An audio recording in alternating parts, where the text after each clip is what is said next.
Guys, আমার কচু ক্ষেতটা নষ্ট হয়ে গেছে।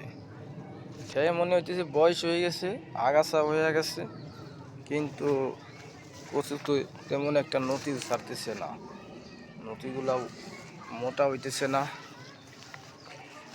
তবে নতুন করে আবার একটু কোচিং করা লাগবে।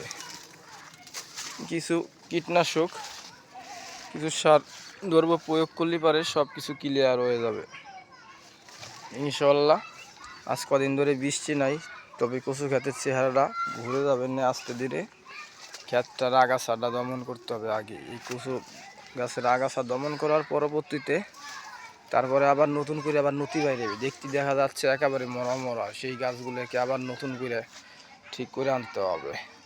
কিছু গাছে ভালো মোটা মোটা নতি দেখা যাচ্ছে, কিন্তু ইদানিং ওই নতিগুলা বড় হইতেছে কিন্তু মোটা হইতেছে না। ঠিক সেকুন দেখা যাচ্ছে সব ক্লিয়ার হয়ে যাবে আস্তে ধীরে।